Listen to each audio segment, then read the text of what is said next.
السلام علیکم ورحمۃ اللہ وبرکاتہ۔ برادران اسلام، تاریخ اسلام کی رواں سلسلے میں آج پھر میں آپ کی خدمت میں نبی دو عالم صلی اللہ علیہ وسلم کے ایک ایسے عاشق صادق سیدنا بلال رضی اللہ تعالیٰ عنہ کی سیرت اور کردار اور نبی دو عالم صلی اللہ علیہ وسلم کے ساتھ ان کے والہانہ عشق اور محبت کا ایک ایسا لازوال واقعہ لے کر حاضر خدمت ہوا ہوں جو یقیناً ہمارے مزمحل اور کمزور ایمان کو جلا بخشے گا، اس میں حرارت پیدا کرے گا۔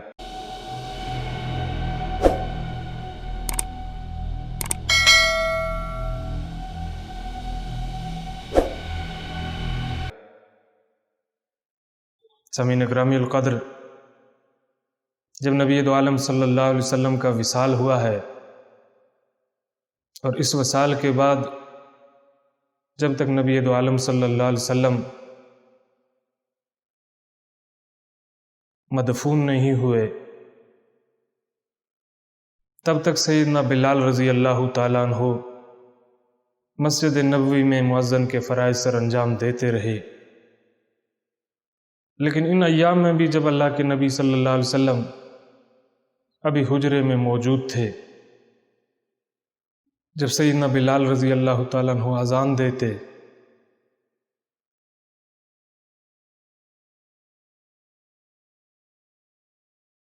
اشہد ان محمد رسول اللہ پہ پہنچتے تو آپ رضی اللہ تعالیٰ عنہ پہ بھی گریہ طاری ہو جاتا اور صحابہ اکرام علیہ رضوان کی کیفیت بھی غیر ہو جاتی، ایک آہو بکا اور چیخ و پکار شروع ہو جاتی۔ نبی دو عالم صلی اللہ علیہ وسلم کے مدفون کے بعد سیدنا بلال رضی اللہ تعالیٰ عنہ سیدنا صدیق اکبر رضی اللہ تعالیٰ عنہ کی خدمت میں حاضر ہوئے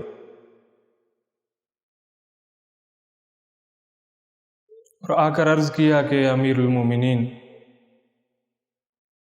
اب میں اذان کے فرائض سر انجام نہیں دے سکتا۔ سیدنا صدیق اکبر رضی اللہ تعالیٰ عنہ نے جب انسسٹ کیا تو فرمایا، اچھا بتائیے مجھے، اگر آپ نے مجھے اس لیے آزاد کیا تھا اور اس کی قیمت یہ ہے کہ مجھے اذان دینا پڑے گی، تو میں اس کی قیمت کے طور پر اذان دینے کے لیے تیار ہوں۔ سیدنا صدیق اکبر رضی اللہ تعالیٰ عنہ کی آنکھوں میں آنسو آ گئے۔ عرض کیا، نہیں بلال، میں نے آپ کو صرف اللہ کی رضا کے لیے آزاد کروایا تھا۔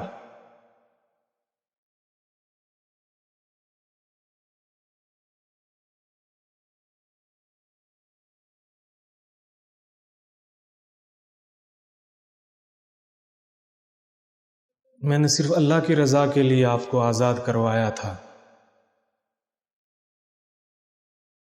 اچھا، اگر آذان نہیں دیتے ہیں تو مجھے متبادل بندہ بتا دیجئے جسے میں اس ڈیوٹی پر مامور کر دوں، لیکن میری آپ سے ایک استدعا ہوگی کہ جب تک میں خلیفہ ہوں آپ مدینہ چھوڑ کے نہیں جائیں گے۔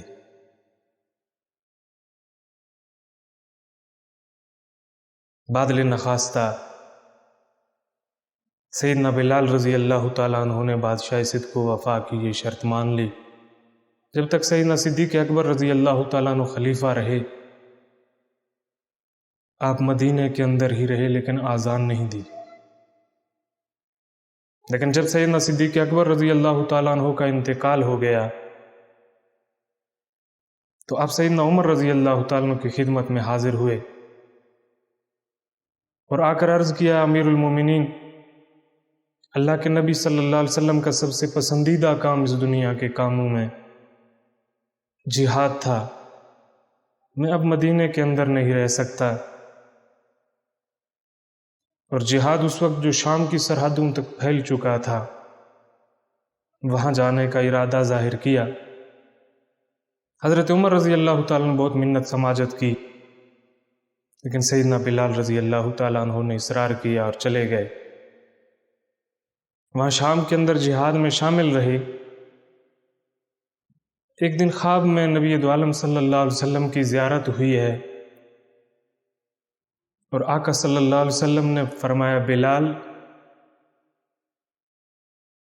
یہ کیسی محبت ہے، ہمارا شہر چھوڑ کے ہی چلے گئے ہو۔ تو اسی وقت رات کو اٹھے ہیں، سواری تیار کی، کچھ جو زیادہ راہ میسر تھا وہ لیا، اور مدینے کی طرف عازم سفر ہو گئے۔ اور مدینہ میں جب روضہ رسول کے پاس پہنچے ہیں تو سیدھے قبر اطہر پہ پہنچے، اور قبر اطہر کے ساتھ لپٹ کر رونا شروع کر دیا۔ مورخین نے لکھا ہے کہ سیدنا بلال رضی اللہ تعالیٰ عنہ کی زبان سے یہ الفاظ جا رہی تھی، لبیک یا رسول اللہ، لبیک یا رسول اللہ، لبیک یا رسول اللہ، آپ کا یہ غلام حاضر ہے، میں آپ کو کیسے چھوڑ کے جا سکتا ہوں۔ جب روضہ رسول سے فارغ ہوئے تو صحابہ اکرام علیہ رضوان نے باہمی مشورہ کیا کہ اس طرح تو وہ چونکہ اذان نہیں دیں گے۔ حضرت حسنین کریمین کے پاس صحابہ اکرام پہنچے اور ان سے جا کے عرض کیا کہ آپ سیدنا بلال رضی اللہ تعالیٰ عنہ سے کہہ دیجئے، آپ کی بات کو وہ ٹال نہیں سکیں گے کہ آج ہم پھر اذان بلالی سننا چاہتے ہیں۔ جب حضرت حسنین کریمین نے عرض کیا، چچا بلال، آج ہم پھر اذان بلالی سننا چاہتے ہیں، آج ہم پھر مؤذن رسول کی پکار سننا چاہتے ہیں، مجبور ہو گئے، اذان شروع کی ہے۔ اشہد ان محمد رسول اللہ پہ جب پہنچے تو چیخ نکلی اور بے ہوش ہو کے گر پڑے۔ فرمایا، بیٹو، میں اس فرض کو کسی مجبوری کے پیش نظر بجا نہیں لا رہا کہ پہلے جب میں اذان دیتا تھا اور اشہد ان محمد رسول اللہ کہتا تھا تو نبی دو عالم صلی اللہ علیہ وسلم کا رخ انور میرے سامنے ہوتا تھا۔ اب جب وہ میرے سامنے نہیں ہوتا تو میں اس فراق اور جدائی کی وجہ سے کبھی بے خاطر ہو جاتا ہوں، دکھی ہو جاتا ہوں، اور کرب و الم کی یہ کیفیت مجھ سے برداشت نہیں ہو سکتی۔ سامعین گرامی القدر، یہ وہ عظیم الشان ہستیاں ہیں، یہ عربی نہیں تھے، یہ قریشی نہیں تھے، یہ تو پیدائشی غلام تھے، یہ حبشہ سے آئے تھے، سلمان فارس سے آئے تھے، صہیب روم سے آئے تھے، لیکن نبی دو عالم صلی اللہ علیہ وسلم کی مجلس، نبی دو عالم صلی اللہ علیہ وسلم کے مشن پہ ایمان لانے کے بعد ان کے خاندان میں پیدا ہونے والوں میں ابو لہب سگا چچا ہے، عتبہ شیبہ حقیقی چچا زاد بھائی ہیں، لیکن ہلاک ہو گئے۔ نبی دو عالم صلی اللہ علیہ وسلم کے مقام اور مرتبے کو نہ پہچان سکے۔ ابی جہل مکی ہونے کے باوجود، قریبی رشتہ دار ہونے کے باوجود، نبی دو عالم صلی اللہ علیہ وسلم کو نہ پہچان سکا۔ انہوں نے آ کے پہچانا ہے، ابتدا میں مشکلات سے گزرے، ظلم و ستم کے پہاڑ ان پہ توڑے گئے، انہیں رسوا کرنے کی دشمن نے ہر ممکن کوشش کی ہے، لیکن پھر وقت بدلا ہے۔ ان عزت للہ ولرسولہ وللمؤمنین کے مصداق آج 1.22 کروڑ مسلمانوں میں سیدنا بلال رضی اللہ تعالیٰ عنہ کی جوتی کی خاک مل جانے تو یہ پوری امت آنکھوں کا سرما بنانے کے لیے تیار ہے، انہیں اپنا مقتدی اور پیشوا مانتی ہے، ان کے ساتھ اپنا حشر ہونے کی دعائیں کرتی ہے۔ اللہ رب العزت نے کتنی بڑی نعمت سے نوازا، کتنا فضل اور احسان فرمایا، کتنی عزتیں عطا فرمائی۔ رضی اللہ عنہم و رضوا عنہ، رضی اللہ عنہم و رضوا عنہ، رضی اللہ عنہم و رضوا عنہ۔